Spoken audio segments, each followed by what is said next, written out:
Hi, I'm Rihanna Elise Anderson, and you're tuned in to Rolling Out.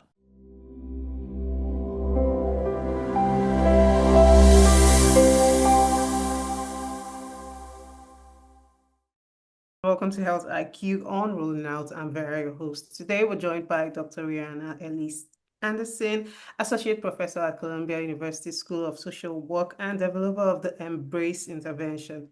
Now, Dr. Anderson is here to discuss how AI chatbots are being used for mental health advice and are designed to recognize racial stress and discrimination. So we're so excited to have her here. Thank you so much for joining us today, Dr. Anderson. Thank you for having me. Anybody that has been alive recently knows that AI chatbots are the thing. We're asking ChatGTP, we're asking Grok, everybody is asking one or the other. Now, teens are increasingly using AI chatbots for mental health advice. Like, what does that look like? Why are young people turning to AI instead of talking to adults or therapists? It's a great question, but if you step back a bit and think about it, why would they not, right? So if they're doing everything on AI from the minute they wake up, they ask, as you said, Claude, Grok, anything, what's the temperature going to be today? What should I wear? Did my homework get checked? Like if they consult it for everything, why would they not say, also, I'm not feeling too great. What do you think is going on, right? So I think a lot of the news clippings that I saw or the headlines that focused on young people using chat divorced it from this context of that's how they're living life generally. Their phone, whether it's AI for, again, stuff like homework or whatever, or they're texting somebody or they're using an app for that, like their entire life is designed around that. So why would they not seek that same type of support from their phone or tablet, right? Actually didn't think of it like that. Like, you're right. Why wouldn't they? I like that. But now the issue is that these AI tools aren't designed to consistently recognize racial stress, discrimination, or racial bullying. So what happens when a black or brown teen discloses those experiences to a chatbot? Yeah, so I have two concerns with that, Vera, and I love the way that you phrased it.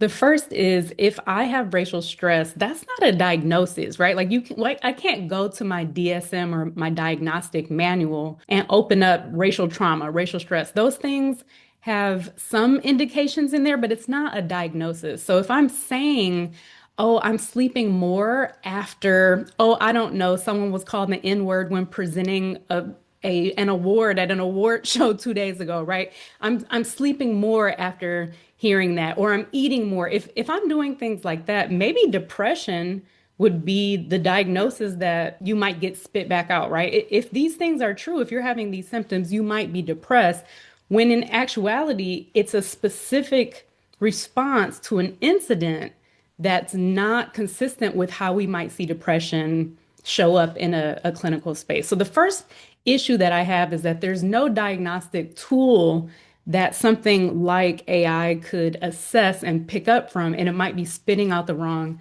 diagnosis. The second concern that I have with it is that the statistics of what Black children are doing about mental health concerns, such as a greater rate of suicidality right now, if AI can read those statistics, if they know that that's one of the outcomes that young people who are Black are engaging in more often now than other times in life or than other peers, that might be knowledge that they're providing to that young person seeking help. Did you know that Black children are committing suicide more often than not? If that's a statistic that gets spat back out, who knows if young people are saying, oh, that actually might be a solution for me. So those are the two things that I'm really concerned about. No diagnostic criteria and statistics that may, while they're accurate, may be a tool that looks like a solution for a young person instead of just information. I'm so glad that you touched on the N word that was spat out during the award show because a lot of people have been on Twitter X. A lot of people have been on X. Just ignore it. He's not like he wasn't well. Ignore it. just overlook it. So now, how often should we keep overlooking these things? Like black children, brown children are overlooking these things, and that's like the response that they get from adults, they get from people. Just ignore it. It's nothing. Doesn't mean anything. What does like how is that affecting them when they keep ignoring these things? So I'm going to jump into that question. It's a great question. If you'll allow me to give just a personal thought before we jump into it, I would really appreciate that. So I published an op-ed last week. It went to a national outlet, and I hadn't thought to myself, what are people going to say about my op-ed to me? I don't read the comments. I know that, right? I don't read the comments. But I got an email directly to my inbox, which means someone saw my name, had to Google me, my institution, find out what my email address was, and then go the extra step of emailing me.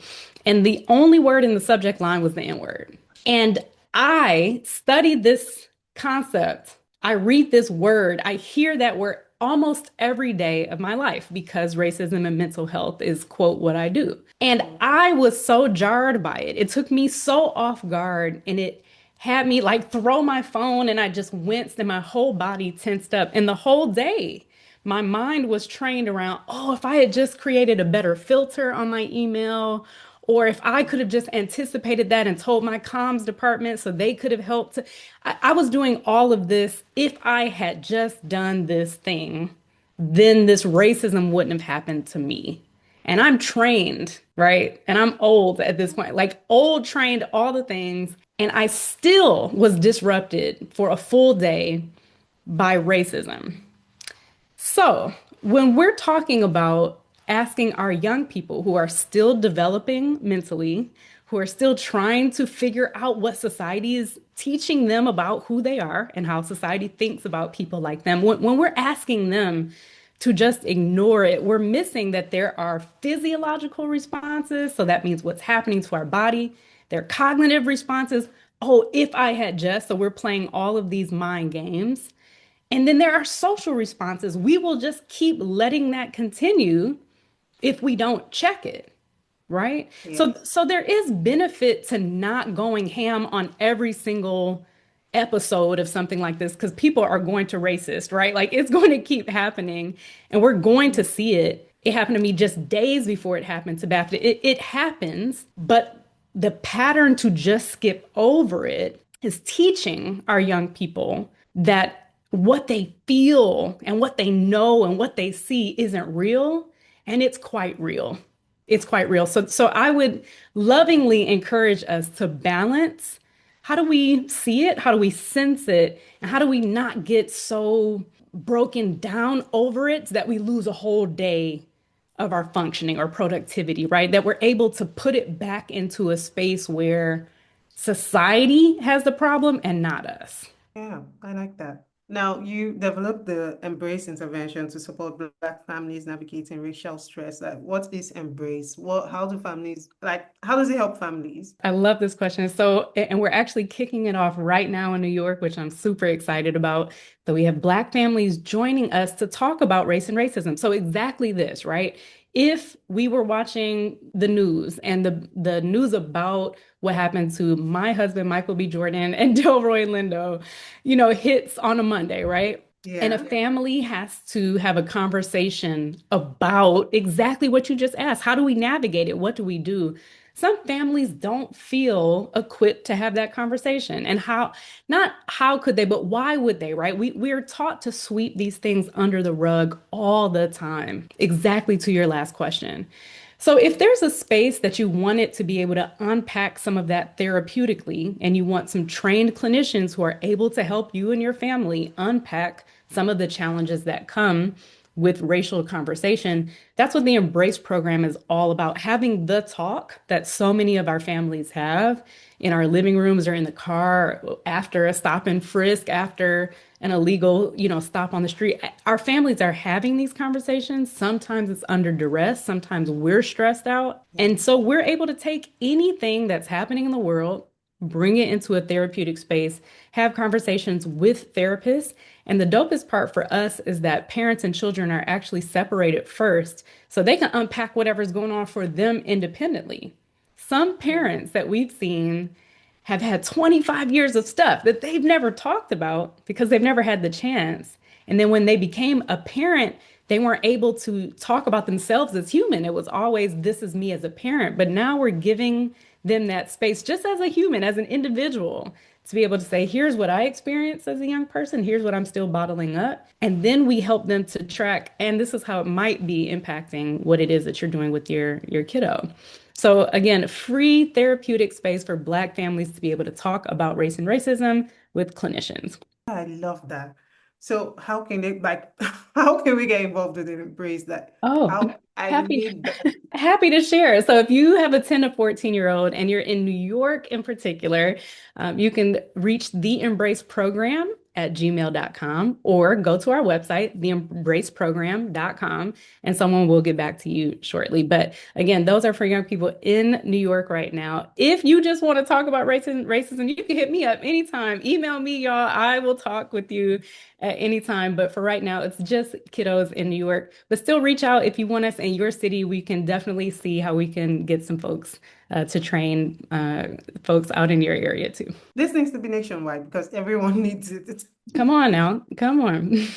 for parents who are watching this and they're thinking, maybe my child is being too reliant on AI chatbots. Maybe my child needs this intervention, but they're not sure. What are the signs that they should be looking out for? Or they like basically what are the signs they should be looking out for to recognize these things? A few things, right? And things happen really quickly. So even the research that we know about how often young people were on phones, we knew that they were spending 10 plus hours on phones years ago. So if you think about the advancement of what's happened with AI from some of those statistics years ago, it really scares me to think about how much young people are likely now on their phones. So I say that because even if you don't think that your kiddo is necessarily experiencing a problem with what's going on in AI, like we don't even have a lot of the data right now because it's moved so fast to know what AI in particular is doing to young people. We're catching up on social media. We know what,